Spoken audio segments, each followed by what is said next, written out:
I want to bring those who have wronged me to justice, and all those who have wronged me are right here. Le duel judiciaire est un élément essentiel de Game of Thrones, et il en existe de nombreux fascinants à examiner dans la série principale et les histoires étendues. Bien le bonsoir, mesdames et messieurs. Nous sommes l'animation de la soirée. Cette coutume est un élément essentiel de la culture Westerosi dans la série de livres Song of Ice and Fire de George W.R. Martin, utilisée pour déterminer la culpabilité ou l'innocence d'un sujet au moyen d'un duel violent, souvent à mort. Dans la série principale, ces épreuves consistent principalement l'élection de champions par les participants, permettant ainsi aux grands guerriers de se battre au nom de leur parti. Étonnamment, il n'y a que 3 duels déterminés par le combat dans la série principale de Game of Thrones, mais plusieurs sont mentionnés dans l'histoire de la maison Targaryen au cours des siècles précédents. Ceux-ci sont documentés dans les livres comme Fire and Blood, A World of Ice and Fire, les romans de Dunk and Egg, ainsi que dans les conversations et les histoires passagères mentionnées dans les romans principaux. Dans certains cas, les gens exigeaient un jugement des 7, ce qui signifie que 7 combattants combattaient de chaque côté en l'honneur de la foi des 7. C'était une tradition andale apportée à Westeros. Le roi Maegor Ier, également connu sous le nom de Maegor le Cruel, était le 3e roi de Westeros, connu pour son aptitude à la violence et sa cruauté envers ses ennemis. Maegor revendique le trône de fer après la mort de son frère Aenys, emmenant sa mère, la reine Visenya à Port-Réal, pour l'aider à prendre le contrôle de la capitale. Dans la capitale, elle accueillait tous ceux qui s'opposeraient à son règne pour l'affronter au combat. Le résultat fut un procès à 7 avec Maegor et Daemon Morrigan menant leur équipe respective. Maegor était le seul survivant des 14 participants. Le roi Maegor Ier est mort d'une mort mystérieuse dans l'histoire des Targaryens, et son héritier, Jaehaerys I Targaryen, a donné à tous les membres de la garde royale de Maegor le choix entre rejoindre la garde de nuit ou mourir, tandis que les autres rejoignaient la garde. Sir Harold Langward exigeait un duel judiciaire. Il fut opposé par le jeune Sir Giles Morrigan, qui vainquit Langward et rejoignit la garde royale de Jaehaerys en tant que lord commandant. Le roi Jaehaerys I était connu pour son règne long et relativement paisible en tant que roi, mais il y a eu un cas où il a choisi de participer à une épreuve de combat en l'honneur de sa fille. Sir Braxton des Essaims fut accusé d'avoir séduit la princesse Saera Targaryen et demanda un duel judiciaire, choisissant de se défendre. Dans leur duel, Jaehaerys a tué Sir Braxton avec l'épée en acier ancestral valérien, Feu Noir.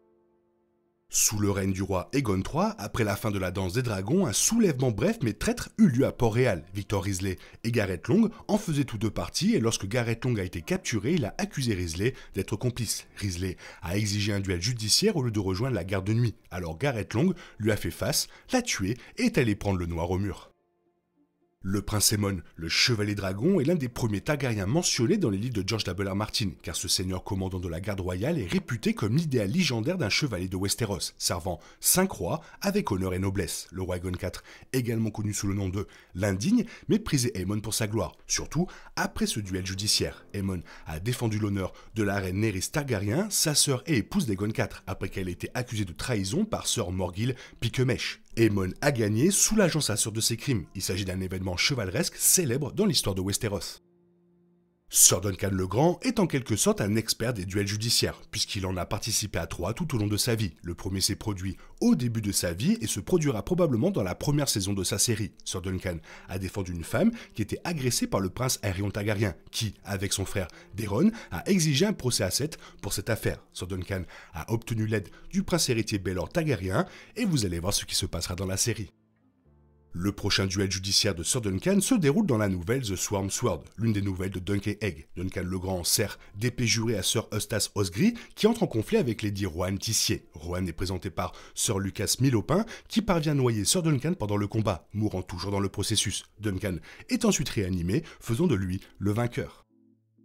Le prochain procès par combat a lieu dans The Mystery Knight, une autre nouvelle de Dunk and Egg. Bien que Sir Duncan ne participe pas à ce combat, le conflit survient lors d'un tournoi, où Sir Glendon Flowers est accusé d'avoir volé un œuf de dragon. Sir Duncan affirme que Glendon a été piégé pour l'éliminer du tournoi, permettant à Daemon de Feu Noir un chemin plus facile vers la victoire. Leur duel a eu lieu lors d'une joute de tournoi, où Glendon a fait tomber Daemon de son cheval. Le dernier duel judiciaire de Duncan le Grand a eu lieu bien plus tard dans sa vie, après les événements des romans Dunk and Egg sous le règne d'Aegon V Targaryen. Lord Lionel Baratheon a tenté une rébellion après que le fils d'Aegon V ait rompu ses fiançailles avec la fille de Lionel. Ce duel ne s'est pas réellement terminé par la mort, bien que Sir Duncan ait vaincu Lionel au combat, le forçant à céder. Le procès au combat de Rickard Stark est l'un des plus troublants de l'histoire, et il a été l'un des catalyseurs de la rébellion de Robert. Rickard a exigé un duel judiciaire lorsque son fils aîné, Brandon Stark, a été accusé de crime par le roi fou, Aerys de Targaryen. Le roi Aerys a déclaré le feu comme son champion, affirmant que Rickard serait proclamé innocent s'il ne brûlait pas avant de l'attacher au chevron et d'allumer le feu sous lui. Inutile de dire que le feu a gagné. Bronn et Sir Vardis Egen partagent le premier duel judiciaire de la série. Lorsque Tyrion Lannister est amené aux Airiers, l'un des châteaux les plus forts de Westeros, il est soumis à un procès minable pour la tentative de meurtre de Bran Stark et pour le meurtre de Jon Arryn. Bien qu'elle n'ait aucune preuve contre Tyrion, Lady Lysa Arryn refuse d'accepter la possibilité de son innocence. Alors Tyrion exige un duel judiciaire. Il nomme son frère Jaime Lannister comme champion, mais Lysa exige que le duel ait lieu le même jour. Tyrion demande que quelqu'un dans la pièce le représente et le choix est simple pour Bronn. C'est l'occasion pour lui de risquer sa vie en tant qu'opprimé attendu dans une épreuve de combat afin de gagner la faveur de l'un des hommes les plus riches de Westeros. Sir Vardis Egen est un chevalier respectable qui tient à l'estime de la culture et l'honneur du Val. Et Bronn l'utilise contre lui en combattant de manière sale. Il fatigue le chevalier lourdement blindé, l'abattant lentement avant de l'exécuter, gagnant ainsi la liberté de Tyrion et donnant le coup d'envoi d'une amitié vraiment durable.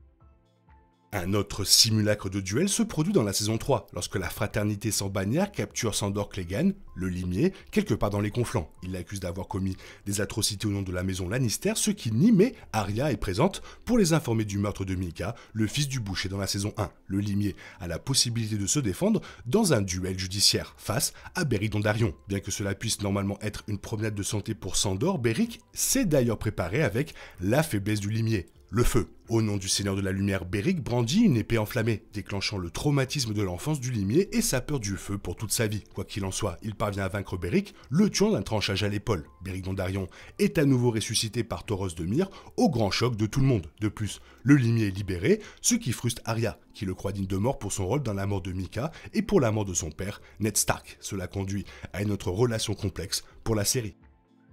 L'un des moments les plus fous de la saison 4 a été le duel entre la montagne, Sir Gregor Clegane, et la vipère, le prince Oberyn Martell de Dorne. Les deux parties représentaient des personnes distinctes, déterminant le sort de Tyrion Lannister après son procès pour le meurtre de Joffrey Baratheon. Oberyn Martell, arrivé à Port-Réal pour se venger des Lannister pour leur rôle dans le meurtre brutal de sa sœur Elia Martell, avait l'occasion idéale de tuer légalement le principal auteur. Oberyn Martell est un guerrier renommé et qui a beaucoup voyagé, mais cela a quand même choqué la foule lorsqu'il a pris le dessus sur la montagne apparemment invincible. Il a amené Sir Gregor au sol alors qu'il était encore en pleine forme, mais il n'a pas laissé le chevalier mourir sans avouer ses crimes et en rejeter la faute sur Lord Tywin Lannister. Le moment d'excès de confiance d'Oberyn a conduit à sa mort alors que la montagne l'a renversé et l'a tué à main nue, provoquant l'une des morts les plus horribles de Game of Thrones. Les duels judiciaires, toujours très excitants à Westeros. Toi, qu'est-ce que tu en penses? Fais-moi part de ton avis dans la zone commentaire. Sinon, il est temps pour toi de reprendre le cours normal de ta vie. On se retrouve bientôt pour une nouvelle vidéo. Bisous, bisous, bye bye. Il est impossible de compter sur les autres de nos jours. On est obligé de tout faire soi-même. Je me trompe? Rien de grave, j'avais tout prévu. Où va le monde, je vous le demande.